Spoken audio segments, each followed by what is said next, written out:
Welcome, everybody. Good afternoon. We are live. I'm Jay Friesen, and to my left is not Hadley Heath just yet. She had a gig on Fox News. She was on Fox. So she's on her way back from the local Denver affiliate Fox News station to join us on the show. She'll be with us momentarily. So when I go playing around with IPDTL, you'll know why. And on her left is the ever insightful and smartly dressed Brian Mattson, Dr. Brian Mattson. Hi, everybody. This is the March 10th, 2016 edition of Dead Reckoning Radio, or as I've coined it in my head, the most depressing episode ever. Dead Reckoning Radio is where the three of us will intelligently engage with our culture's critical moments from a distinctly Christian perspective. Thank you to our sponsor, Alliance Defending Freedom, defending your right to freely live out your faith, wherever that faith may be, whatever that faith may be. ADF is daily in the court systems taking up the fight for religious freedom, sanctity of life, and marriage. Support their work. Visit them on the web at www.adflegal.org and stay in the loop on the latest issues. And a special hello to those of you who are joining us on the live stream right now on your drive home, at the office, preparing dinner, or, you know, just mulling about. La-di-da. We look forward to your interaction on the chat stream today. If you are listening to us via our 5-star rated podcast later, after this has been recorded, and, well, our 1 4-star review. We do have 1 4-star reviewer. Sign up for our mailing list. That was Molly, or wasn't follow, it? Probably, or follow us on it, or Tara. Yeah, Molly. One of the wives. One of the wives. I don't like my husband. Click. I have a 4-star. 4. Sign up for our mailing list or follow us on on one of our social media accounts to get notified of our next weekly live stream. You can find all that information at www.deadreckoning.tv. Now, why did I call this, Brian, the most depressing show ever?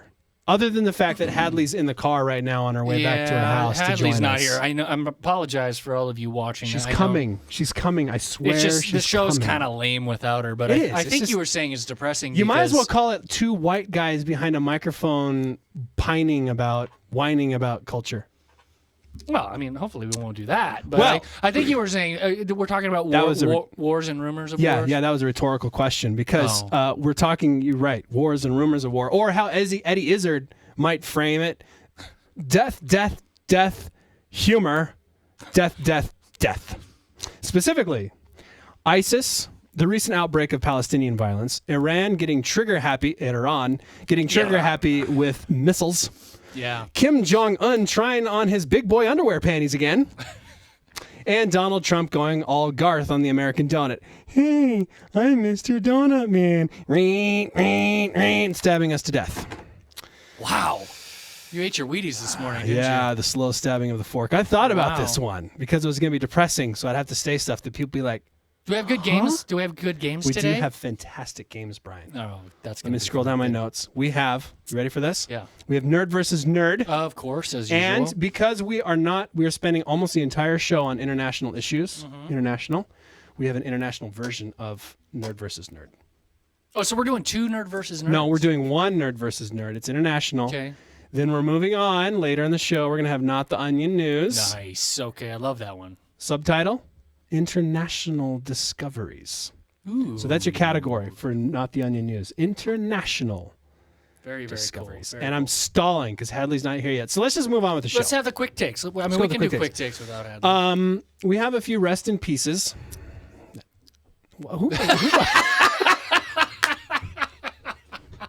Now there is a funny. Jay, you did a funny. Not rest in peace. It's rest in pieces. That's pretty terrible. I'm trying to figure out who, like, there was like, that is really terrible, especially given who we're like going to remember right now. Yeah. Somebody wrote a song called Rest in Pieces, and I forget who it was. It was like a metal band. Sounds like some metal band, right? Yeah. No idea. Anyway, First Lady Nancy Reagan passed away this week. Marriage author Gary Smalley also passed away this week, and Christian writer teacher Jerry Bridges. Yeah. I have to be honest, Brian, I know who Gary Smalley is. Okay. But I do not know who Jerry Bridges is. Jerry Bridges is, he was a very, very, very long time employee of the Navigators. And he was a really popular writer, and he wrote books on holiness and grace, and he was popularizing. It was sort of popular theology for evangelicals.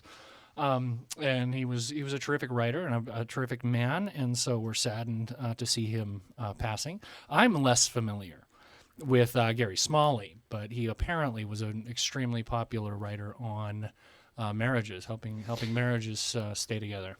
Yeah, I've heard of Gary Smalley. I don't know what he's written. He was a focus. I think he was focused on the family. Well, in the days, honestly, Brian, the days of the crazy, huge, like mass Christian ministry are kind of over. Like, focus on the family is a little bit small now. Willow Creek isn't quite as huge. I mean, even are you saying there's just more diversification? Or? I don't know. I think the era is done. The era is done of the mega ministry. It's like a mega church, but like a mega ministry. I'm not sure I'm buying that yet. I am. It's possible. Well, obviously. I am, because if the era of mega ministry was actually still active, we would be huge. Yeah. Well, there could be other reasons we're not huge. The first person that you mentioned, though, was former, First Lady Nancy Reagan. And how fitting it seems that the passing of Nancy Reagan appears to be coinciding with the complete end of the Reagan era.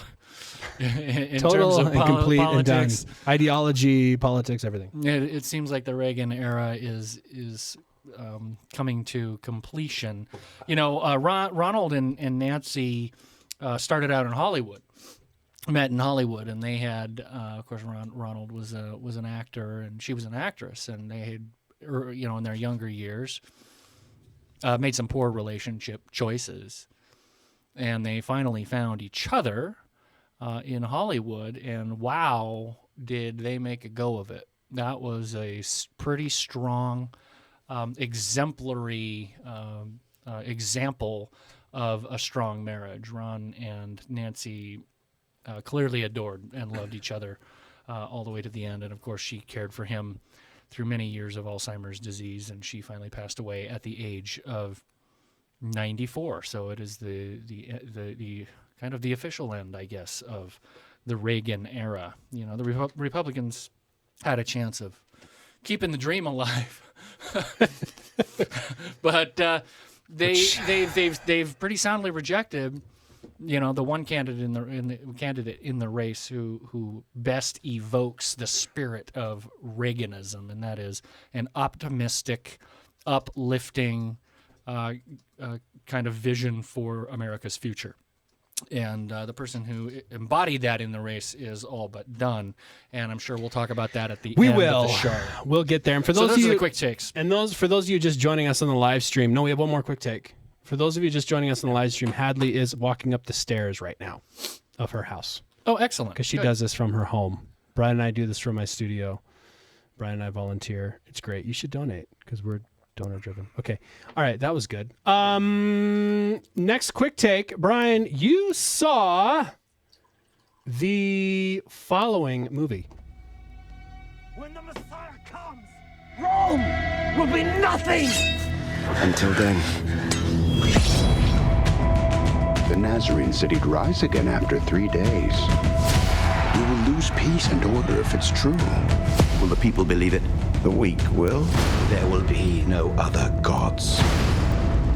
Kill him.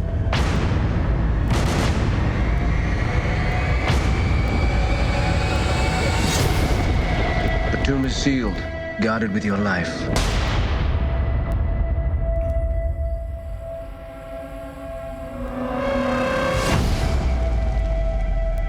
Tyrion, Pilate summons you. The body has vanished. His tomb is empty. Where has he gone? You tell me. Already they're proclaiming him risen from death. The Emperor cannot arrive to unrest. We must find a body. Combed the city for bodies dead in the last week. Take them up. Everyone. His disciples, where are they hiding his corpse? It was not his followers. Another body, sir, just revealed. No. Who told you that Nazarene was alive? Mary Magdalene. You're looking for something you'll never find. Open your heart and see. No more lies. What happened to the body? The ropes, they just exploded. You should have returned by now. I have seen two things which cannot reconcile. A man dead without question, and that same man alive again.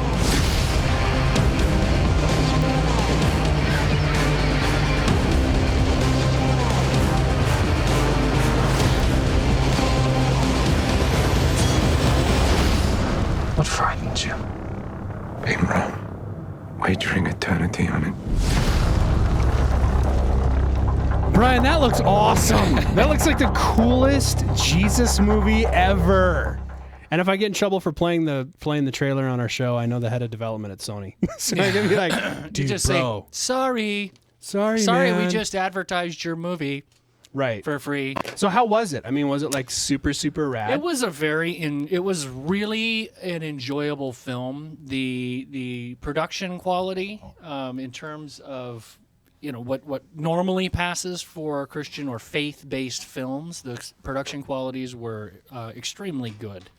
You know, they had it was, you could tell that they were a little bit limited in sets, you know, but they made it work. It was a good story. I felt there was a couple of times in terms of the movie. I mean, we're not talking about a Best Picture nomination here, right? There are a couple parts in the movie where things lagged a little bit, but all in all, it was a pretty extraordinary telling of what it would be like. And, you know, the film critic for the San Francisco Chronicle put it at the end of his review. He said, regardless of whatever your religious persuasion is, you'll come away from this movie thinking that if this really happened, it probably happened something like that.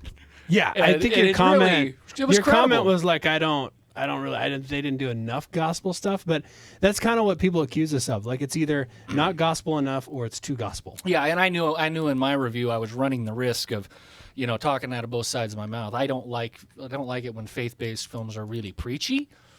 But then this one was too little. I mean, I felt like there's plenty of opportunity for them to explain what this resurrection is supposed to mean, and I felt like that was a little light in the film. But all in all, it was good. The portrayal of Jesus wasn't this Gnostic, otherworldly, kind of glazed over, spacey-eyed space alien guy. I mean, it was a man in the flesh. I want to see it. It just looks like a good take on it. Hadley, it was hi. good. Hadley's joined us. Hadley, Hi guys. how are you? Can you hear me? Oh, we can hear you just fine. Yeah. I Cool. can't really get rid of the stupid Google bar on top. I can't figure out what that's about, but that's not your problem. That's mine. So you might have noticed Hadley's back. Hadley, as somebody on our chat feed has termed, the hotness on our show is here. Yes. I'm insulted. You're a doctor. I'm insulted. Yes, social justice warrior or something. How was the commute from Fox News? It was fine. It was pretty easy. It's just they kept me longer than I thought they would, or started later than I thought they would. Does that mean they let you talk longer than you thought that they would? Well, a little bit. I was on across from another guest that I've been on with before, but I want to be kind. He's one of the more challenging counterparts that I face on Fox. What show were you on? I was on Fox Business on a show called After the Bell. Right, After the Bell. Yeah. Okay. Cool. Excellent. Yeah, Very there are good. just some personalities that really fight for their time, you know, and talk over other people, and I'm not like that. So when I'm paired with someone like that, I feel like I probably don't get as much time, but got to make good use of the time I have. What were you guys arguing about? Oh, just about Hillary Clinton's emails. What else, man? Well, lots else. Donald Trump. I mean, you know. Yeah, but the emails are particularly. I guess the server was in a bathroom. That's what I learned. That's what I learned this week. Her server was in the Denver. IT company in Denver. In Yeah, Denver, exactly. right? In a bathroom in Denver. And the protocol to get for the classified information that she had on her server, the protocol to get it out of DC is like insane. Well, yeah, like she had badged ID readers. There's no cell phones allowed. There's no USB drives allowed. There's nothing allowed. And somehow she got all this information. And there's information there that's higher than top secret. Did you know that? Like top secret is like the highest classification. Special she access had programs. special access stuff on the server. It's just crazy. Anyway, that's not what we're talking about. We're still talking quick takes. Quick takes. Yeah. So Jay, those you are haven't quick seen takes. Risen yet. I haven't seen Risen yet. No. Hadley, have you seen Risen? No, I haven't. I need to. As our friend Brian Godawa says, going on opening weekend sends a message. So if we want more good movies, You got to go opening you weekend. gotta go opening and that weekend, brings up, so. I think, another movie that's coming out tomorrow night that people probably should Is that the one schedule. yeah. What is it? Tell us about it. The Young Messiah. I'm gonna try to get Hadley's thing working here. Go ahead. Talk. The Young Messiah is a film that the trailer looks like it's beautifully filmed, and it is based on a book that was written by Anne Rice when Anne Rice returned to the Catholic Church of her youth. Like the Dracula, the vampire Anne Rice? Yes. Nice. So she spent her career writing vampire novels, and then she returned to the Church of her youth and wanted to write for Jesus. And so she decided she was going to write a series on the life of Christ. And this was the first one. The book was called Christ the Lord Out of Egypt. And it is an exploration of what it would be like for the incarnate Son of God to be a child and to be growing in knowledge and understanding and awareness and wisdom. And I read the book, and a lot of people kind of panned it because it's full of speculation. But it seems to me that there's a lot of different kinds of speculation. There's the kind of speculation where you're trying to go against the grain of the Bible story, and then there's the kind of interesting speculation of how do I do this in a way that honors the spirit of what's going on in the Bible. And her book was clearly in that camp, and it was compelling. It was really well done, and so they've turned it into a movie, and they've added a few plot points and a few characters. Cool. And everything that I have heard from even like our friend Brian Godawa, this is a movie highly worthy of your support. So I believe opening weekend for The Young Messiah starts tomorrow night in theaters. And if Christians want more good Christian entertainment, it is important to send Hollywood that message by supporting these films. Because they're not going to make things that don't make money. Hadley, have you seen anything recently in the last couple weeks that's worth noting? I guess not. Okay. What are you watching? Sorry. What are you watching on Netflix when you Netflix? chill?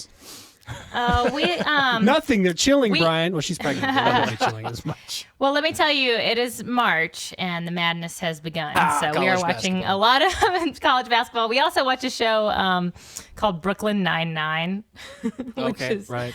like this funny police show. It's got Andy Samberg in it, and I've heard this. so we like funny, stupid stuff like that. Yeah, I mean, it's just nice at the end of the day to watch something kind of funny and stupid. We used to watch The Office. That's kind of our genre. So you're obviously Tar Heel. You're rooting for the Tar Heels. Oh yeah, 100%. Oh yeah, that's what I thought. North Carolina. Molly and I have girl. actually been digging on Chuck. You guys have watched Chuck about the nerd who works at Best Buy, gets CIA information downloaded into his head. I think it's along the lines of like an Aaron and Hadley. I have style. never heard of that. I am We like watching. it. I am watching, and I cannot recommend this highly enough.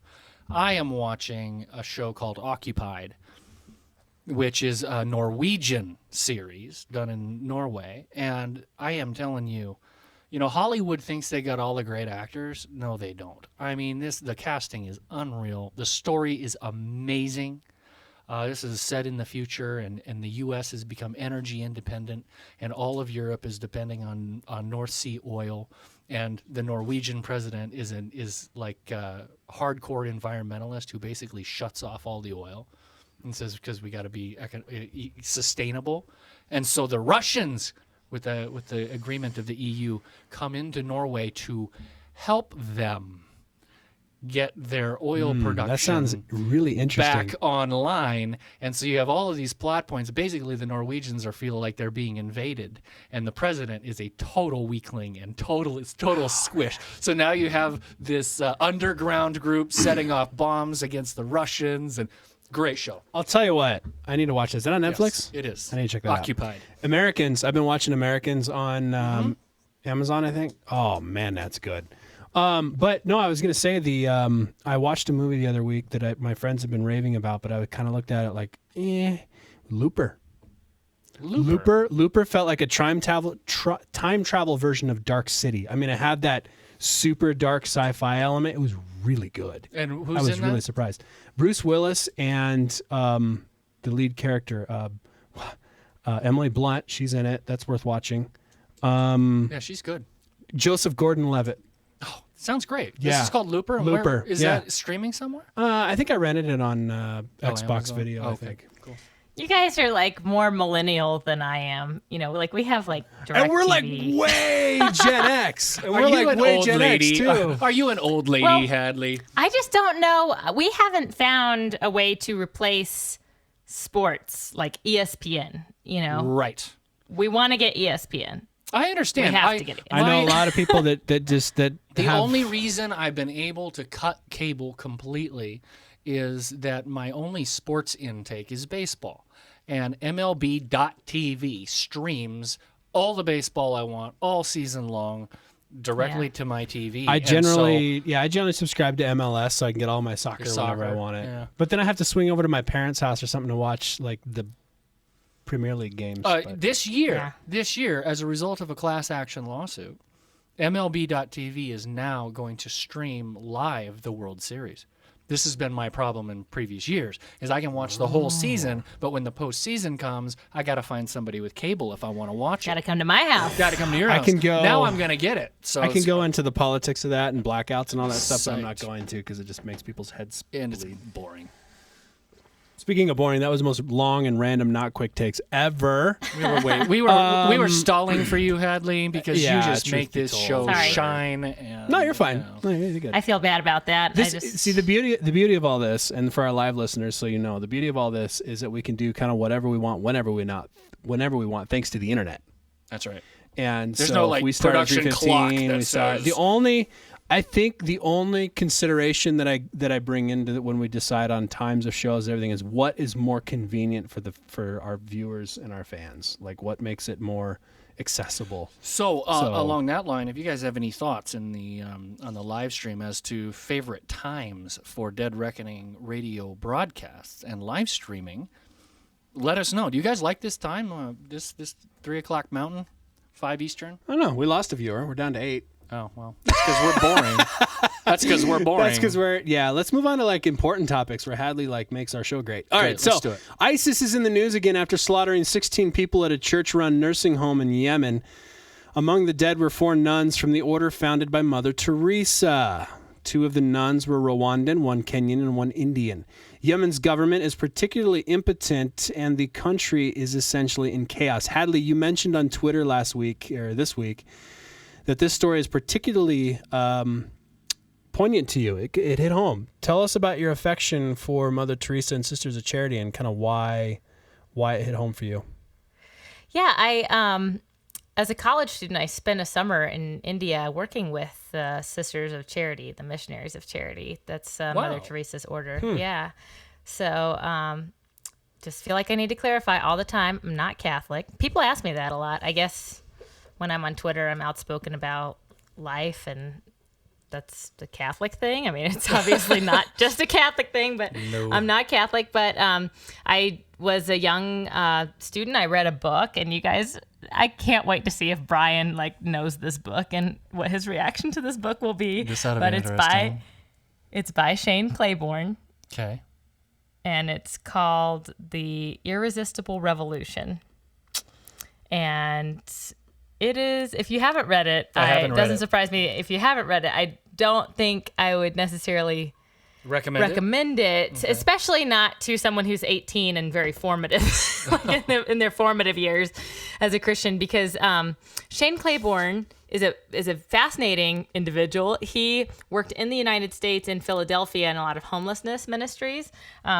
So obviously a committed, wonderful Christian man, but just has some streaks of anti-capitalism in his philosophy, and reads the Bible, reads really like the 9th and 10th chapters of Matthew, literally as if Jesus is saying them to us rather than Jesus calling the disciples to do certain things. So when Right. Jesus told the disciples, go from home to home and only take your tunic with you, and if you're not received there, then shake the dust of that town off your sandals and move on. Wow. And so he's trying to revolutionize modern day Christianity, and he voices his frustration with like the youth group model that is, get together and do social things and don't be serious about Jesus, but let's be serious about Jesus and take literally his commands to the disciples as if those commands are literally for us today. And so he was a big fan of Mother Teresa's, and he liked that she and other Catholic nuns take vows of poverty, and he has essentially lived his life that way, taking on, as if he's taken on a vow of poverty. And so he went and spent the summer with Mother Teresa's group, and they do an incredible job caring for what they call the dying. And we don't like to use that term in the United States. We say hospice care, we say palliative care, but they have homes for the dying that they establish. And that's essentially what this was, this nursing home where ISIS just struck in Yemen. But it's really about allowing people to die with dignity. And Shane Claiborne also went to Iraq right after the United States started bombing Iraq. And he was there, like, basically apologizing for the United States and showing love to the people there, And I mean, that's complicated because when we bomb a foreign country, we're not doing it to harm civilians. Obviously, that's not our goal. But so I read the book, and I remember going through this phase as a college student. I actually had a conversation with my mom, and I said, is it wrong that I spend, $6 on this Maybelline mascara because it's not really something that I need? It's makeup, and am I doing it out of vanity? Am I, because this is $6 somebody else could really use, and that was sort of the effect that the book had on me, guilt tripping me for like participating in a lot of things that are culturally normal for Americans. And I think on the one hand, it is good to challenge some of our premises culturally, like why do we do this? I think that's healthy. But I mean, obviously, you guys, if you can see me on the live stream today, I'm wearing Fox News makeup, so obviously I didn't give up makeup. Nor did she spend $6. They spent like $20 on eye mascara. So I had to work through some of those things as a young Christian, which I don't think is bad, but at the time it was a little confusing. So spending a summer in India was great, though. I was there on my own, and I worked with the sisters in the orphanages and the homes that they run for battered women, and they run a home for the dying. And so that's why the Missionaries of Charity is a order that I say is like near and dear to my heart, because those are the only nuns that I've ever really spent time with. But just to think that people who've dedicated their lives to doing good, and I think as Christians we can recognize that they're trying to live out be the hands and feet of Christ and be the church and build the kingdom. But even if you're not a Christian, you have to recognize, like, caring for people who can't care for themselves isn't that among those sort of like universal values that liberals talk about, that it's it's just you can't argue that what they're doing is good. And then for ISIS to make targets of them, where is the what is, they're obviously not thinking about their PR here. They're not thinking about their political strategy here. They just hate that these women are serving Christ and that they're Christians. It's just, they've obviously been fueled by pure hatred and they don't, of anything related to the kingdom. And they don't respect life. I mean, they just don't respect life. I mean, it's just incredible. You brought up so many interesting things. Oh, I know. Like, just, I travel. No, you're fine. Unloaded on you guys. I travel overseas quite a bit, and I easily, heavily resonate with the feeling like, is this a wise use of my time when there's other ministries and organizations that could use my money? Or is this, or my time, or whatever the case may be? Like, that goes through my head all the time. But I'm particularly acute to it running a Dead Reckoning, a nonprofit. Right. But well, I mean, yeah, it sounds like Shane Claiborne, and I haven't read his book, but it sounds like, the first in a very, very long list of books challenging Christians to become what a lot of books will call radical Christians, right? Like, you got to really take your faith seriously. And if if you're dedicated to making a nice living and having a beautiful house in a cul-de-sac and, the white picket fence, then you're not as radical as you need to be. David Platt wrote a book called Radical, actually, that was sort of that sort of thing. I'm trying to make people feel guilty for just being ordinary Christians, and we all need to be extraordinary Christians. I think it's fundamentally faulty at its core. God gifts people different ways. He gives people all kinds of different callings. There is no one-size-fits-all. Actually, if you read the New Testament, it is very concerned with people just living ordinary, quiet lives.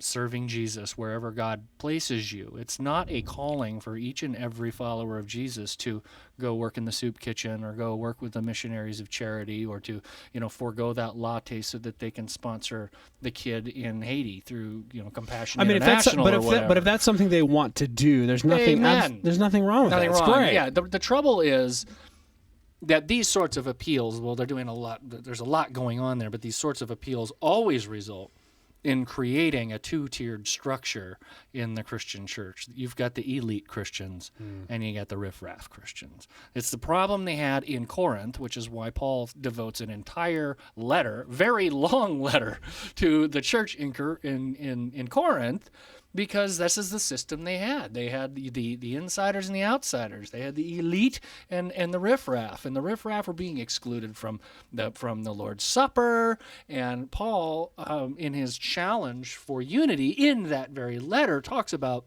the church being the body of Christ, which is made up of many members. And the eye can't say to the foot, I don't need you. The hand can't say, to the ear, I don't need you. And people fit in different places. And I find a lot of these books, the radical Christian books, are blurring those distinctions, and they're guilt-tripping people.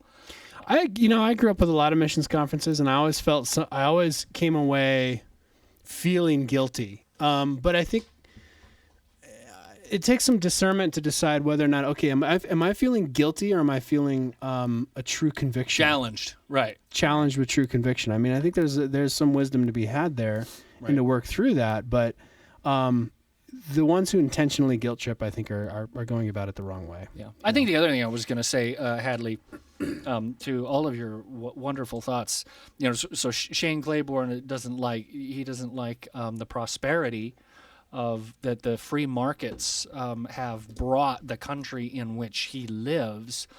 I don't see how one can truly be an enemy or can be an adversary of poverty and at the same time denounce the only economic system that in human history alleviates poverty. That just seems to me to be a blatant contradiction. If you really care about the poor, you would want to uplift the poor by giving them the means by which to economically thrive and support themselves. And how is that done? Free markets. It's done through entrepreneurialism. It's done through business venture. It's done through capital. It's done through capital markets. And so the sort of left-wing socialist leaning view that Christianity is kind of a left-wing socialist thing. If you say that, what is your alternative to alleviating poverty? Right, and I think some of his criticisms were with specific business practices that certain industries partake in, and I think it's a very important thing that I've learned over time that believing in free market capitalism doesn't mean suggesting that it is perfect. Of course it is not perfect. Or that the people who are operating in it are perfect. Of course not. Right. We just say it's the best system that mankind has discovered so far, the best engine creator of wealth. But I also, he says things like this company has used child labor in other countries, or this company has put factories into villages that have created some kind of pollution in that village and ruined the pristine nature there. And I think even those things, I recognized after I read the book and after I did more research and more thinking about these things, even those things are not as clear cut as we might imagine. We would like to think that we are against child labor in all circumstances, but if it's the difference between a child making an income or starving to death, or making an income in a factory versus selling him or herself as a sex slave, what's your choice then? That's a tougher dilemma, and the hard reality of the world that we live in is that there are parts of the world where children do work, and the United States used to be one of them, before we became so prosperous that that's not something that we need or ever want to see happening in our country. Again, we like to think that all children in the world should be guaranteed a carefree childhood, but even some of those things are not as simple as they seem upon first glance. So I don't mean to demonize Mr. Claiborne. I'm sure he means well, and I'm really impressed with a lot of the work he's done. Hey, he inspired you to go to India. He did. And I think all of the questions that I asked myself because of that book were the right questions. Right. It's just that I don't have to come to the same conclusion that Claiborne comes to. Right. And what you said about two-tiered Christianity, I mean, that was something I was really struggling with as a young person. I think I didn't realize yet, I hadn't been out in the real world long enough yet to know that there really is a difference between how people who are Christians and people who are not Christians live their lives. And that was something that was frustrating to me, because you talk about the radical Christians and the ordinary Christians, but I discovered, in my 20s that not sleeping with someone before you get married, that's radical. There's some things about being a Christian, like even if you consider yourself an ordinary Christian, that will become counterculture if they aren't already. You will be challenged. You will be a radical, in one way or another. You don't need to go looking for radicalism. It will come to you. Yeah. But just following, being obedient to God in some cases makes us radical. Weird. Makes us weird. Because so I think the radicalism. I was looking at nuns and saying nuns are like so different for me because they've dedicated their lives to serving Christ. And I'm like, wait, I can dedicate my life to serving Christ. It's just going to look different. Yeah, exactly. Yeah. The radicalism of Christianity needs to be Jesus. Jesus is what is radical. Following him wherever God has placed you, following him, being obedient to him in whatever he's called you to, is in and of itself radical. We don't have to add to it, right? There's no additional burden. There's no, I got a checklist here of if I really want to be radical, I'll do this. You don't. Following Jesus is radical enough. There's a lot of Christians that are following Jesus and stuff is just happening to them. There was an outbreak of Palestinian violence in Israel this last week. There were simultaneous attacks in Jaffa and Jerusalem, followed hours later by a stabbing spree in Tel Aviv. This story is wild. It left an American tourist dead and 10 wounded, and in another Tel Aviv suburb, a Palestinian attacked a man with a knife. Police report that the victim pulled the knife out of his own throat and stabbed the attacker to death. Oh, man. That's intense. Hamas sadly welcomed the string of attacks. I mean, we've been talking about Christian ministry. We've been talking about taking a stand for Christ and this is tough. Like, how should we be thinking about this complicated conflict between the Israel-Palestine conflict? Because, Brian, you and I both know believers on both sides of Palestinian that are both Palestinian and Israeli, and it's a tough situation. Where should we be thinking on this?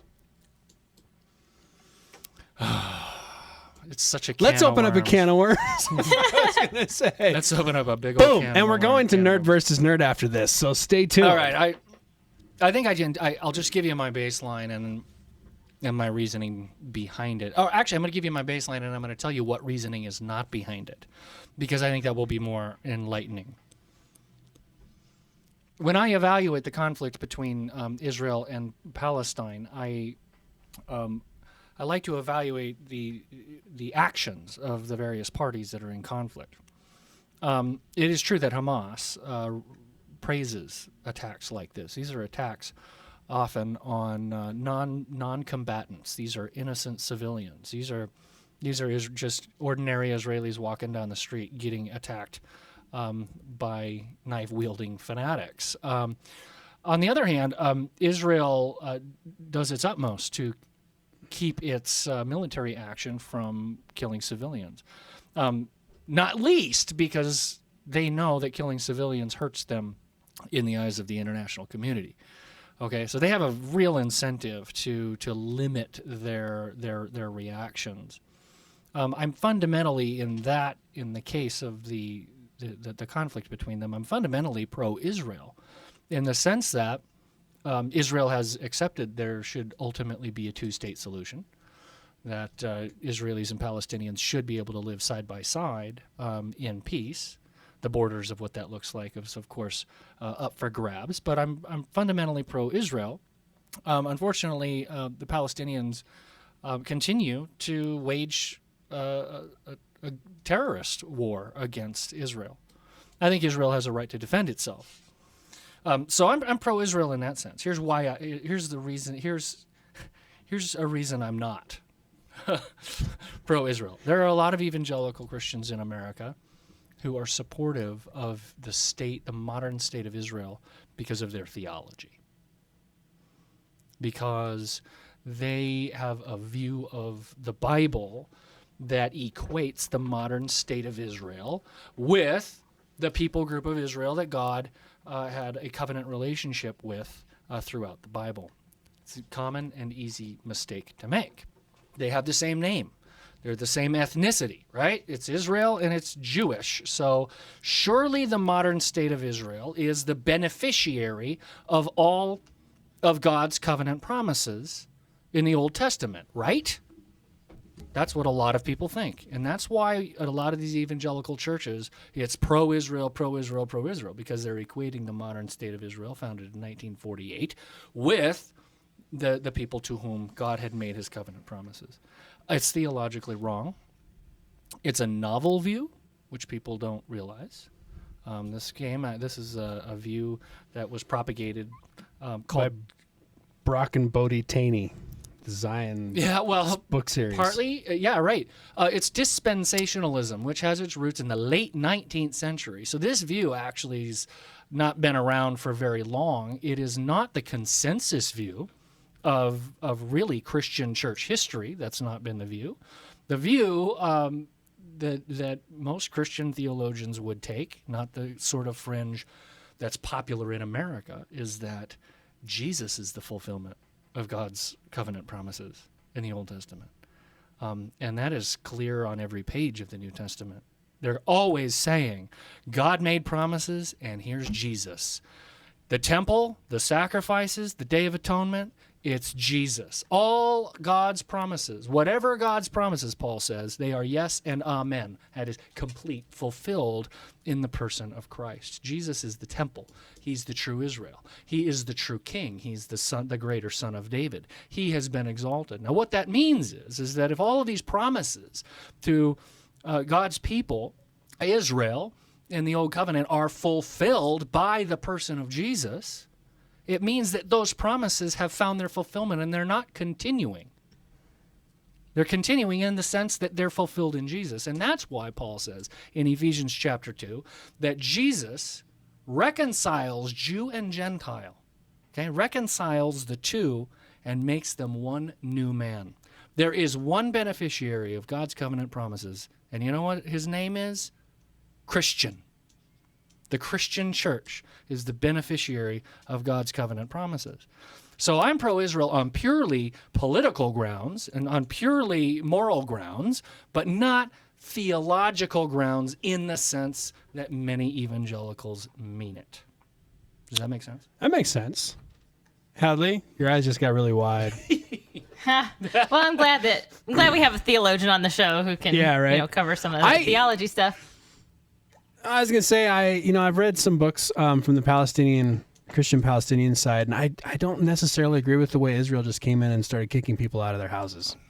But there are a lot of particulars. Rough. There's a lot of particulars about the situation there that I'm sure it's messy on all sides. It's really messy. I'm just saying from the 30,000 foot level. Yeah. Israel has a right to exist and defend itself. Wow. Right. And I think a lot of people, this is obviously a lot of this stuff is wrapped up in religion and theology and our Judeo-Christian relationship with Israel versus the rest of the Middle East that is not only not Jewish, but they're also in many cases not Christian countries as well that are overwhelmingly Muslim. Right. So there's a difference in terms of our values. And I think even for people who aren't coming at this, issue from a religious perspective, in the United States, we recognize Israel is our ally in that part of the world that has Western values, democratic values, values human rights and human life. And so there's something to be said for being, quote unquote, pro-Israel because we recognize that Israel shares our values. So many of our values, even if we're not talking about sharing the same God, we're talking about just sharing the way that we govern and the way that we interact with the rest of the world. They are our ally. And so in that sense, I can understand why so many Americans identify as pro-Israel. On the other hand, I think it's important to keep in mind that every human life is made in the image of God, whether that person is Muslim or whether that person is Palestinian, that we can't condone actions against one people group just because they're more different from us. Or whether they're that still person human. is They're still made in God's image. Donald Trump. Everybody. He's made in the image of God. Not only is everybody made in the image of God, it means that we're held to the same standard.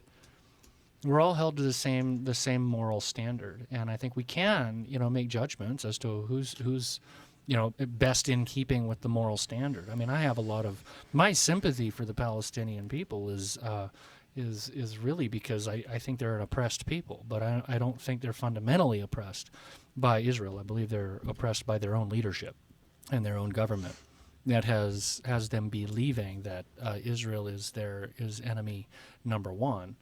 But yeah, you're making a great point, Hadley, about our shared values. We do have a lot of shared values. I just see in American evangelicalism a lot of knee-jerk support for Israel that is really unhealthy. It's the kind of support for Israel that doesn't ever criticize Israel.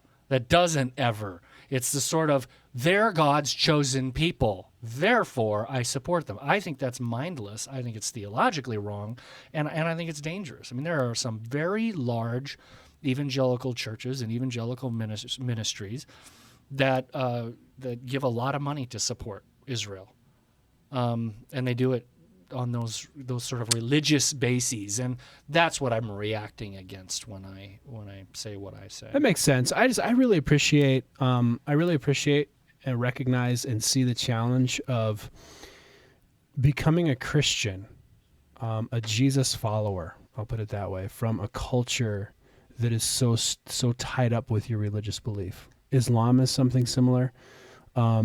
I think being an Israeli Jew is something similar when you become a Christian.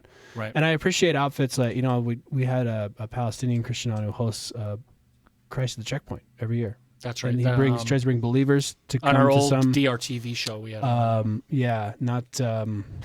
can't remember his name now, on our old DRTV show. And I appreciate that. But I also see, but I see the challenge. I see the challenge as something we don't identify with as Americans. We're all freedom. We can believe whatever we want.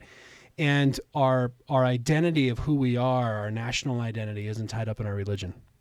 Right. And we don't necessarily face that struggle. We don't face the struggle of like, okay, if you become a Christian, you are going to lose your family, your job, your friends. In fact, we're going to kick you out of our house, and you can't do business in our community anymore.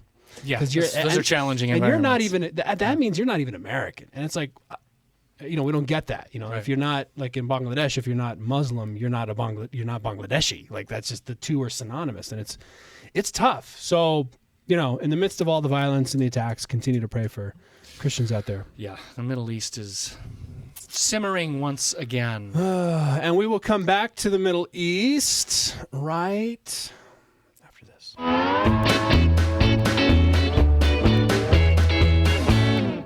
All right, today's Nerd versus Nerd is the international version of Nerd versus Nerd. How this game works is I read a phrase, generally something found on the internet or one of our digital spheres in the new millennial generation, something that somebody, book academically like Brian may not know, but someone who, like Hadley, who is young and hip and fly and whatever. She's such a nerd. She spends her time on traditional terrestrial media outlets like Fox News. Yeah. So I give them a word, and then these guys come up with the answer. Yeah, the definition to be exact. And if they don't have the definition, they make it up. Try to come up with sort of a balderdash sort of. Yeah, it's basically a balderdash. Yeah, exactly right. So today's Nerd versus Nerd, guys, is Ambassadog. Ambassadog. It's actually I don't know if you guys subscribe to the Skim, but it was featured on the Skim today. Remley, our producer Remley, puts these together. Ambassadog. oh my goodness, I don't even know where to start. A dog. See, dog can be like someone's pet, or it can be like yo, dog, friend. what's up, bro? Yeah, like a homie. So that's what's throwing me off. I can't decide which direction I'm gonna go with the dog part. I think the ambassador. I think an ambassador is when a new dog shows up at the dog park. The ambassador is the one who volunteers to go sniff the new dog's butt first. That's pretty good. That's the ambassador. There are so many analogies for that one. Yeah, well, that's I'll what be I'm the guy going at with. church to go sniff his butt. I know he's new. Well, metaphorically, I'm not really going to sniff his butt because that'd be awkward. But not for dogs. Not for dogs. I think that's an ambassador. Hadley. Oh, man. I'm going to say an ambassador is someone who has been friendly with a politician who rises to the place of presidency and gets to appoint ambassadors, and he just appoints his ambassadors. He just appoints his homies to these really sweet ambassadorships, because there's certain embassies that like everybody wants to go be the ambassador. And they're there. lap dogs. And they're lap dogs. Let me tell you, I have been in a certain ambassador's house recently, and there was like a shrine in this person's house to President Obama. Like, they are dogs. They were probably big donors to his campaign, and now they're living large in an embassy somewhere. I like that definition. Our old senator Max Baucus of Montana is an ambassador. He got an ambassador. Oh, is he? Yeah, he got an ambassadorship. I just kind of Where? assumed that wasn't because he didn't. I think it was. Might even be China. It's China. He's the ambassador to China. He's the ambassador to China. Montana. He was the highest-ranking Democrat senator at his retirement. Yeah. I kind of assumed they wanted him out of the picture, so they gave him some sweet. No, he gig didn't in run there. again because he knew he'd lose because of Obamacare. I like your definition better than the actual definition, to be honest. But guys, yeah, You like both of our definitions, right? Given yours was not nearly as good as hers. Sorry, dude. But given the depressionary nature of today's show, an ambassador is actually a dog. Arf, arf, arf. So a dog. I was right. I win. Who will That act? means Ryan's closer. Yeah. Who will act as international ambassadors for their home nation and show tourists everything the country has to offer. And I am not kidding. Time magazine. I am absolutely baffled. What Time you're talking magazine reports that Scotland is actually looking for one. Why they wouldn't use the Scottish Terrier is beyond me. But that Is this like a mascot? That Are they is looking like- for like a national mascot? No, who's a they're dog? looking for an actual like ambassador to like greet tourists and like do the An little- ambassador. An ambassador. That is so weird. Dude, the world is totally screwed up. I think that both of our definitions were way better. Oh yeah, absolutely. So, Absolutely. yeah. But All right. the reality is stranger than fiction. Yep. Yeah. Okay. Speaking of reality, stranger than fiction, this isn't really strange, just more depression. This week, Iran tested 2 ballistic missiles capable of striking Israel. Not only that, the Iranian government revealed that the missiles had inscribed on them, "Israel must be wiped out." In response, the United States said that this aggressive act is not a violation of their recent nuclear agreement. But the U.S. will complain. Naturally, they'll complain to the United Nations, which could, in some alternate universe, impose sanctions on the Iranian regime. And this all is on the heels of Kim Jong Un, increasingly aggressive Are posture. we living in Team America World Police? Apparently, I mean, we're living in it. Apparently, our favorite dictator with a bad Bieber fade wants to try on his big boy underwear again. And the U.S. announced that it's sending, in response, 2 B-2 bombers to the Asia-Pacific region for military exercises. This is no doubt intended to make Kim Jong Un put his pull-ups back on. So, and that is not to mention China's continued expansion in the South China Sea, you guys. Brian, you brought this up weeks ago, or months ago on DRTV. Massive buildup in the South China Sea. The ongoing chaos in Syria, Putin's aggression in the Ukraine, and the possible exit of Britain from the EU. Holy cow. And on that, you've got a dictator named Donald Trump rising in the United States. So, we'll get to him in segment 3. Thanks for the depressing. This is very uncertain times. Are you guys concerned at all about these developments? Is it time to panic and despair? What gives you comfort in times like these? Because I kind of want to run to the hills, stockpile canned beans and ammunition. I'll be honest. The thought often does occur to me that I'm just going to go over to my buddy Dave's shop and buy myself an AR-15 and a few thousand rounds of ammo and head up to the Beartooth Mountains. Yeah. But I can't do that. No. Because Jesus has not called me to do that. No, he's called you to take some heat on the airwaves. There's wouldn't hurt to have the AR ready just in case. I keep the AR in the studio. I'll keep the AR in the studio. I am otherwise armed. I'm not saying I'm not armed. I'm just saying I don't have an AR-15. With you at the moment. With you. On me.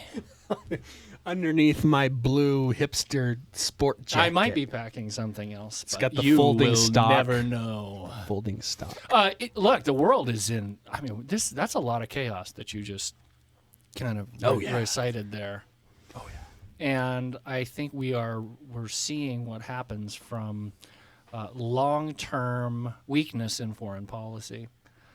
These things it's not an accident that these things are flaring up because for a very long time, the United States has been the lone world superpower, and we exert influence. And it's not like I'm not doing like the left-wing criticism where exerting influence means sending troops everywhere and being the world's policeman. We exert influence in all sorts of ways through our ambassadors, through the State Department. Americans setting policy, setting expectations, backing them up. And we have a situation where Israel's mortal enemy just launched ballistic missiles. With inscribed on it, Israel must be wiped out. And somehow this is not a violation of the nuclear agreement we just had with them, and we're going to go to the United Nations. Well, maybe they weren't nuclear missiles. No, they were ballistic missiles capable of carrying a nuclear warhead. We're going to go to the United Nations, and we're going to write a very, very angry letter telling Iran how very, very angry we are, in the immortal words of Team America, World Police. And on the corner of Street. Hans Bricks. So anyway. I thought about bringing up the accent with Kim Jong Un, but I didn't. Hello. Hello. Anyway. I'm so sorry. This is a movie I do not recommend to any of our viewers. Please. Ronry. I'm so Please do not take this as an endorsement. But man, is it funny. Man, is it dropped funny. out of this conversation. Listeners, I have nothing to do with these guys right now. I don't even know. Okay. So I said it's the most entertaining what they're talking about. And yet depressing show ever. Hadley, this is gallows humor. As we live here at the end of all things, this is gallows humor. You must be able to chuckle at how serious things are getting. What gives me comfort? When here at the end of all things, it always feels like the end of all things, and there have been worse times than we are experiencing right now, but I didn't experience those worst times. I'm experiencing the times that I'm experiencing, and the fundamental bedrock truth is that God is sovereign. I take great comfort from the prophet Isaiah, who was prophesying to God's people in incredibly uncertain times. The Assyrians were at the gates. They were marauding around the Middle East, destroying nation after nation. And, I mean, look, the ancient Assyrians were the ISIS of their day, every bit as brutal as ISIS, and they were at the gates, literally at the gates of Jerusalem, in the time of King Hezekiah. And Isaiah is prophesying to God's people. And I would say that if you need encouragement, when the ground is shaking under your feet and it seems like the world is ending and man, we have a lot of challenges, you read what Isaiah says to God's people about the sovereignty of God. Read Isaiah chapter 40. The nations are a drop in the bucket. God rules. God reigns. Things look grim, but he will accomplish his purposes. He has accomplished his purposes. He will continue to do so. The sovereignty of God is a wonderful comfort. Now, the sovereignty of God does not cancel out our own participation in the world. It doesn't cancel out our duties to God and to our fellow man. We continue to do what God has called us to do, but to know that the ultimate result of our efforts, the ultimate result of whatever it is we're called to do, it is in God's hands. That is my fundamental comfort. Jesus remains on his throne. And so despair is simply unavailable to me. As long as God is in heaven, despair is unavailable to me. It's not an option.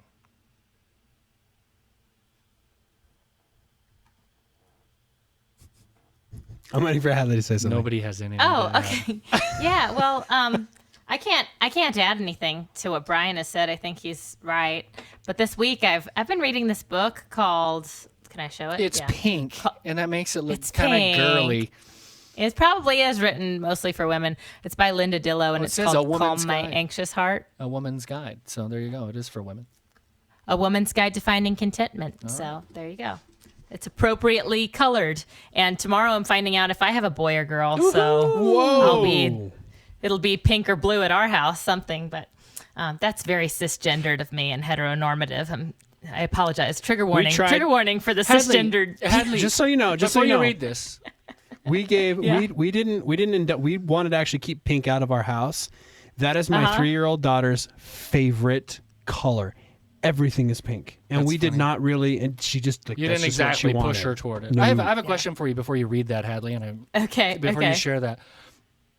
With everything going on in the world, I mean, this litany that Jay just went through and the situation we find ourselves in, do you think you're more anxious about things given that you're about to bring another human being into the world? Does that make you more anxious?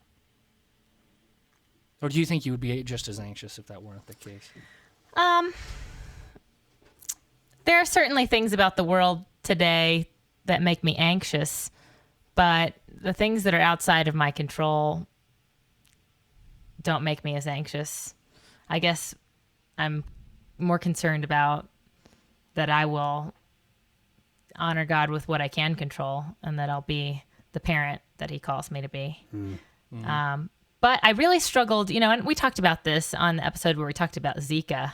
Right. In the beginning, I struggled with that a lot because that is something that I cannot control, and so when you're feeling like you're responsible for a new life, you feel all this weight on your shoulders, right? Mm-hmm. But I think one thing that God has made clear to me is that he's responsible for this new life. I would like to take credit for it, but ultimately he's the creator of every life.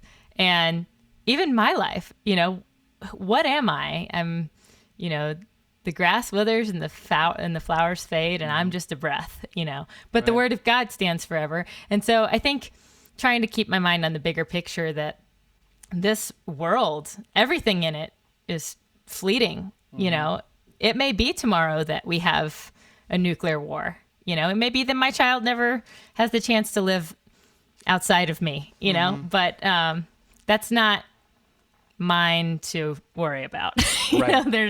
God is sustaining the universe. And if I try to, if I stay up at night worrying about those things, not only is that fruitless, but it's counterproductive in a way. Okay, so share with us from the book. You were going to tell us about the book. Yeah, actually, so it's interesting that you ask about things that worry me as a parent, because I would say, frankly, like some of the things that worry me more are like answering my kids' questions about like marriage and sex and right and wrong and you just Christian theology. Like those are the things about the world that are changing so much that I think, wow, I never came home from school and asked about one of my classmates who's transitioning from a boy to a girl. And what if my son or daughter comes home and asks me about that? It's going to be, there's new questions with every generation. And so I'm thinking, how will I answer the questions that my parents never had to answer to me as a child? But anyway, that's a big aside. And now we'll get back to the question of, the world blowing up in nuclear mass warfare and whether we should worry about some of these rogue dictators. But in this book, I read the Serenity Prayer, and everyone's familiar with the Serenity Prayer.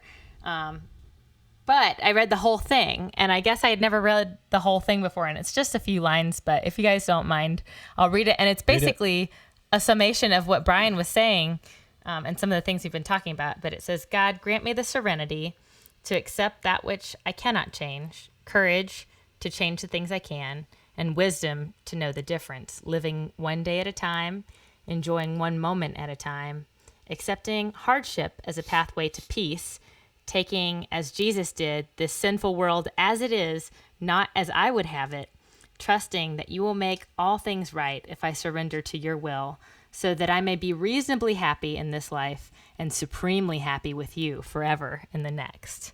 And I just think that's so beautiful. I mean, it's beautiful. Nobody ever quotes the end of that. We can, if we give to God what is God's to control, we can be reasonably happy in this life. We may not be supremely happy in this life. We'll have that in the next life. Right. But we can be reasonably happy and content in this life if we don't get so anxious about things that we cannot control. That's huge. That leads you to stress as well, because you want to control something you don't have control over. Psalm 130 talks a lot about it can be applied really well to stress, and the fact that there's David saying, I'm not going to control things I can't control. I'm gonna let you have it. But that's good for me because I'm living in my in-laws' basement right now, and it's a bit there's of a lot of things you can't control. There's a lot of things I cannot control, and I need to just have the wisdom to just let them flow. Just let it go. I like the part of the prayer that says, help me do as Jesus did to accept the world, take this world as it is, not as I would have it, and that's sort of, what we were talking about, having an AR-15, we sort of wish that the world were different, that these bad actors were not in power, that we didn't have to fear for, who will be leading our own country? Can we trust this person? Right. We have a lot of questions, but that doesn't mean that we just, sort of separate ourselves as Christians from the world and pretend like the world is something that it's not. It's a fallen place. It's a sinful place. We have to be realistic about the things that threaten us and our families, and we have to do what we can to have the courage to change the things that we can. So that's what I like about the prayer is that, the last thing you need, of course, is the wisdom to know the difference between those two things. But I think it captures a lot of different scenarios, whether what you're dealing with is a personal anxiety or anxiety about the whole world and nuclear missiles. Right. Yeah. And there's a humility involved. It's understanding that God's ways are not our ways. His thoughts are higher than our thoughts. He's mysterious, and you just kind of have to live in the fact and going, you are sovereign, you are in control of those things. And he has purposes and things, and these are purposes that sometimes we're not privy to. It's true. We see them in hindsight. It's true. Well, we're going to come back for a brief biscuits and circuses, bread and circuses discussion in a little bit of Twilight Zone. And it's going to be a shorter discussion because we're all worn out on it, but I won't tell you what it is yet, because right now...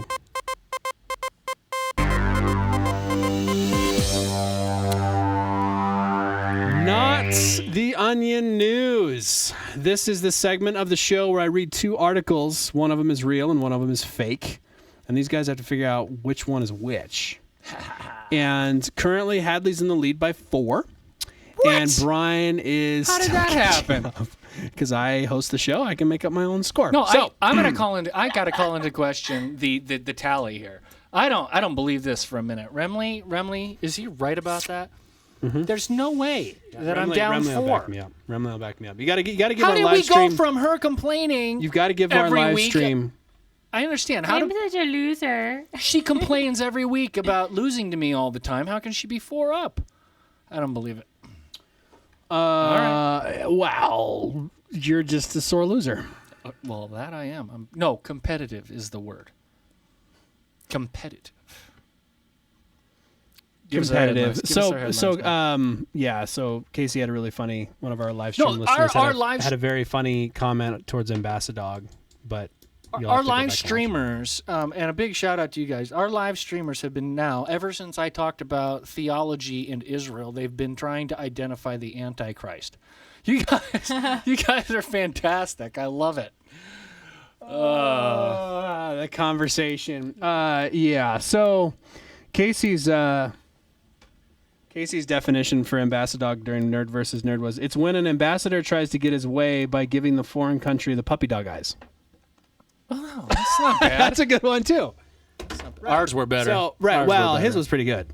So anyway, now let's see what they can come up with for this one. Okay. So here's your first headline, guys. The Czech Republic claims to find dragon eggs, funds research on hatching. Remember, this is the International Discoveries version. Come on. What's the next one? Czech Republic claims to find dragon eggs. Next one. This is my favorite. Next one is new spider discovered in Australia is named Brian.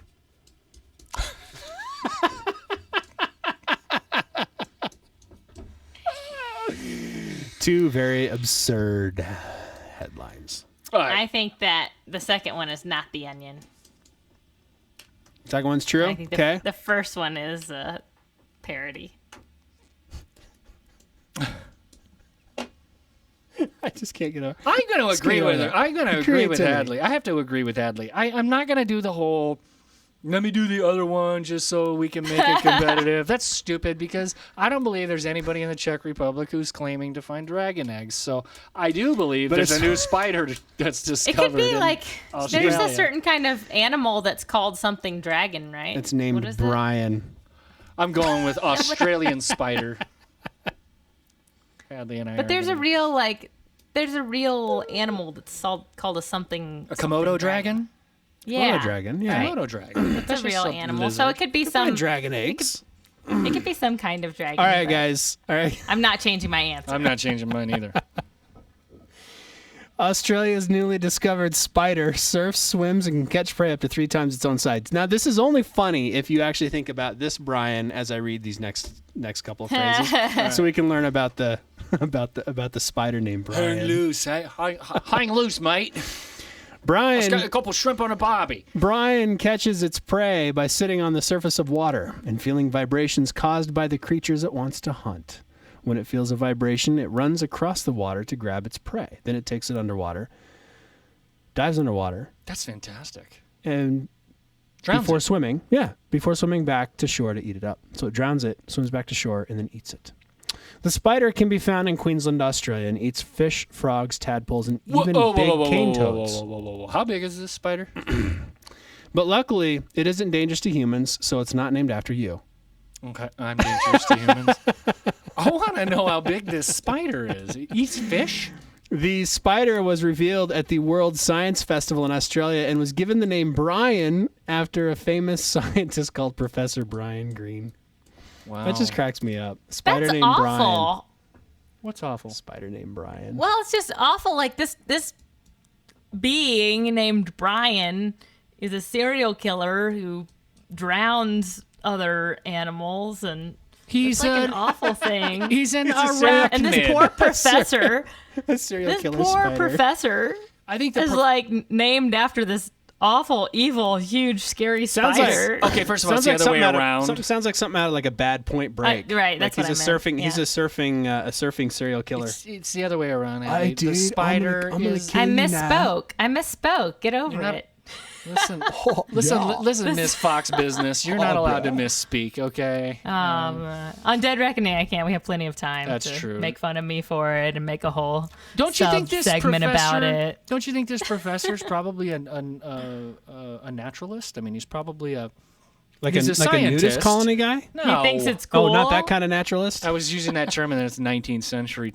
Sorry, I just thought like he wanders around naked with other people. No, he's probably a beach. scientist. He's probably honored to have something named after him, don't you think? A serial killing spider named Brian. All spiders are serial killing of something.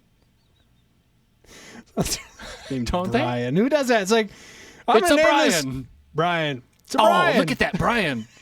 Did you see that Brian catch that fish? This is only funny when I think about Come to the you every time Stillwater I say River, this. you Okay. might see that. Enough of the nonsense. Let's get to more nonsense. An event on Tuesday night possibly ranked as the ultimate Twilight Zone in American political history. No, Hadley did not talk for more than 30 seconds on Fox. Businessman Donald Trump held a press conference. And what's well, here, watch. Mitt Romney got up and made a speech the other day, and he talked about the water company. Well, there's the water company. I mean, we sell water. Trump steaks. Where are the steaks? Do we have steaks? We have Trump steaks. He said, Trump magazine is out. I said, it is? I thought I read one 2 days ago. And it's the magazine. It's great. Anybody want one? Here, take one. You know, he said, Trump airline. Well, I sold the airline, and I actually made a great deal. Complicated. And in really terrible times, the economy was horrible, and I made a phenomenal deal. And by the way, Trump University, we're holding it when I win the lawsuit, which I'll win. But we have a lot of great people who want to get back into Trump University. It's going to do very well. And by the way, the winery, you see the wine, because he mentioned Trump vodka. It's the largest winery on the East Coast. I own it 100%, no mortgage, no debt. And we're very proud of it. We make the finest wine, as good a wine as you can get anywhere in the world. I mean, that's it. Okay. I need a Trump neuralizer. I'm watching a Ronco late night infomercial. And if you send me $39.95 in just 3 installments, we will send you a crate of Trump steaks. I need a Trump neuralizer. That device used in Men in Black where they zap you and you don't remember what you just watched. I need to forget what I just saw. By the way. Oh, no, I have some breaking news on Trump. Okay. I have breaking news on Trump that in my script, in my opening of this, I wrote, are we watching, to kind of kick the conversation off, are we watching our country become collectively insane? I think, you guys, Remley pointed this out to me. She said, oh my goodness. BuzzFeed, Dr. Ben Carson said on Thursday today, he's, quote, certainly leaning toward endorsing Donald Trump for president. Carson, who ended his presidential campaign last week, said he's deciding between Trump and Ted Cruz. Okay, so I don't want to dwell on this too much, but Hadley, are we going crazy? Well, I think what Ben Carson said, and I might be wrong because I just saw this posted on our Dead Reckoning stuff. Didn't Ben Carson try to sort of differentiate between the thinking person, Donald Trump, like the person that Donald Trump is behind the scenes? There are two Trumps. There's the Trump behind the scenes and the Trump you see on stage in front of the media. Right. And so he just wants to endorse the thinking individual, quote unquote, the thinking individual. Because we need a multi-personality disorder candidate for president. That's what we're gonna. Yeah. He is a neurologist. I wouldn't trust him with my brain. Your reaction right now is cracking me up. Because there is no other Trump. I am sorry. I got the whiskey out. It is this all the way down. There's no kernel. There's no core. Okay? It is this all the way down. A man running for president of the United States who stands up and starts hawking his goods and all of his great businesses that he's done. By the way, people have been fact-checking it ever since that press conference, and everything he said in that minute and a half was false. I mean, everything he said. Guys. But he's, in a way, he's a master, though. You know, in a way, he's got this he's a kind salesman. of intelligence and this, finger on the pulse of what people want to hear. I mean, he's playing us so hard, and he knows how to do it. He knows how to say it in a way to maximize the impact. that it has among people. I mean, he answers every question identically the same way. It starts out with, I got a terrific plan. It's going to be great. You're going to love it. But, we have a problem. We have a problem. People tell me all the time, people call me up, they say, we have a problem. And I'm going to fix this problem. And he has every answer falls into his little boxes, identify. And he says these things over and over. Problem, problem, problem, problem. Fix it. Make it great again. Fix it. And he's a master. There's a reason why this guy has been a big TV star. And there's something really entertaining about him. But I cannot believe we're talking about a guy. So when I was on Fox Business today, we were talking a little bit about Hillary Clinton's emails, and I don't know if you guys know a lot about this, but like 12% of Democrats say this is a problem. So the vast majority of Democrats do not care about Hillary Clinton's emails. And I was making the point on TV that this won't be an issue in the primary because Democrats don't care, but it may be an issue in the general election. And because Americans do care. Democrats could be blindsided by how much independent voters care. And it's sort of just snowballed with a lot of other honesty questions people have about Clinton. The guy who was on with me, who I've told you guys I struggle with this person, he said, well, Republicans have been blindsided by Trump or something like that, which is probably true. Sure. In all fairness. Republicans dramatically underestimated Donald Trump. Reasonably. I think that now Democrats are doing the same thing. I think Democrats are woefully underestimating Mr. Trump's prospects in the general election. You think so? Yeah, I do. Okay. I don't. Okay. I don't. Well, I just don't think. I think I'm not saying that President Trump is a good outcome. I'm just saying even likely. It's a possible. I think we just set the international stage for the Antichrist to come in and rule all, and Trump is going to do that. Trump is like the guy coming in. He's going to rule all, and it's going to be. He's got everybody. I'm just begging people to stop underestimating him, because the more he's underestimated, the more he supersedes expectations, and the more he supersedes expectations, the more momentum he gathers. No, I grant you, but no, put on your real actual. I mean, I hear put exactly on my thinking cap. No, put on your pundit cap.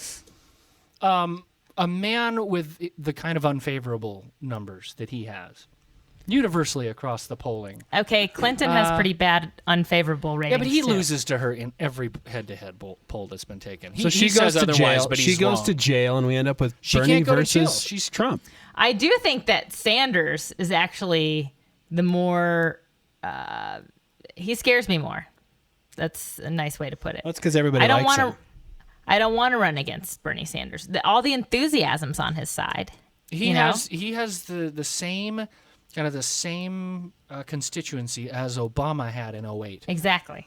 I mean, and so that's that constituency that beat us, and then they beat us again. Yeah, exactly. Yeah. So, but then they beat us again in 2012. So. Democrats aren't going to let Bernie Sanders be the nominee. It's going to be, it's going to be Hillary. How do we stop the Trump train? Where are we at now? I mean, Marco has utterly collapsed. All the momentum sputtered right on out of that campaign. Did very, very poorly ever since, because he got in the mud with Donald, and I think a lot of people and a lot of voters were grateful that he did it. They just didn't reward him for it. They punished him really heavily for it. And he said last night on Megyn Kelly's show that he regrets that. Yeah, well, and good for him. I'm glad that he regrets that. I'm glad he did it, though. I am too. Somebody needed I mean, to I don't think he regrets it from himself. a strategic perspective. I think he regrets it because from a personal perspective. That's not who I am. Exactly. Right. Yeah, and I think that's probably true. I'm looking for him. He's gonna be departing the race. The question is it going to be pre-Florida or post-Florida? A lot of really interesting calculations. I mean, I would think he feels some obligation as the only person that could possibly really beat Trump in Florida and deny Trump 99 delegates. I would think that he would have a real burden to do that, to stay in and not hand 99 delegates to Donald Trump. And the problem is early voting's already started. I mean, if he was going to drop out before Florida, he would have done it before early voting. Apparently he has a big lead in early voting over Trump. So I think he feels like he has a fighting chance to succeed in Florida. What does he do after Florida? That's the real question. I mean, look, you only have 2 inflection points really left. You've got the debate tonight, this evening, and you've got Florida. I mean, this would be the comeback of the millennium if Marco suddenly ginned up a bunch of passion and enthusiasm. I don't see that happening. Maybe tonight they announce a dual ticket. Hadley, do you think there's going to be a unity ticket? No, I've said multiple times I don't think there's going to be a unity ticket, and I haven't changed my opinion on that. Can Ted Cruz win without can he beat Donald Trump without a unity ticket? Yeah. You think so? Okay. He could. I mean, the thing is, you got 2 sides of this, right? You got what the candidates are doing, and then you've got what voters are doing. Because even if candidates stay in the race, there's a point at which voters start to recognize, oh, hey, like, I like John Kasich, I like Marco Rubio, but at this point, I'm afraid that if I don't side with Cruz, I'm not siding with the most effective anti-Trump challenger. So I you're think saying even it'll if those naturally candidates, happen. You're saying that movement will naturally happen. I think it already is. Yeah, well, it's starting to. It's starting to, anyway. I wouldn't say that. I think it's starting to. Yeah. Anybody have anything profound worth adding to the rest of this conversation? Because I'm tired. Well, Carly Fiorina just endorsed Ted Cruz, which I think is actually significant. Senator Mike Lee today endorsed Ted Cruz, and that's even more significant since Mike Lee is a very close friend of both Ted and Marco Rubio, and at one point in the past said that he was not going to endorse either of them while they were both in the race. Today, Mike Lee goes against that promise and endorsed Ted Cruz. Now, question my conspiracy theory hat on. Did Marco give him permission to do that? Is Marco planning an exit? That's... things we can't know, things we shall never know. Brian, let me ask you this, because I have an opinion on this, but I'm curious what your opinion is on this. Who do you think is a stronger Republican general election candidate, Cruz or Trump? And by stronger, I mean most likely to win. Are you... I would call that a wash, and I'll tell you why. I can't believe we're asking this question. Well, that's where we're at right now. That is it. It's going to be one of those two guys. I think by a long shot, Trump gets more votes in a general election than Ted Cruz. I'm leaving the Republican Party. No, I think you won't be alone, Jay. You won't be alone. Just saying, let's put that out there. Well, no, I'm not leaving the party if Ted Cruz is the nominee. If he's the nominee, I won't. But if Trump is, I'm Donald done. Trump is, this is going to be a real problem. But here's why I call it a wash, and I respect your view of that, and I have long said I think Ted Cruz loses a general. So I mean, that's not a surprise to anybody. But here's why I think it's a wash. Donald Trump gets a lot of sort of blue dog Democrats, blue collar, independent voters, but Donald Trump also loses a large swath of the very conservative evangelical vote. All this stuff about evangelicals supporting Donald Trump, those numbers are pretty wishy-washy. True church-attending Christians don't support Donald Trump. So I think what he gains in the independent vote... What percentage of the overall population are you counting in that group? People who go to church and who are evangelical... Well, I don't know. Motivated Christians. I don't know. I don't know the numbers off the top of my head. I think he's going to hemorrhage. I'm just afraid that that's not as significant of a voting block as some of the others that you're talking about. It's possible. Blue collar people, poor whites. It's possible.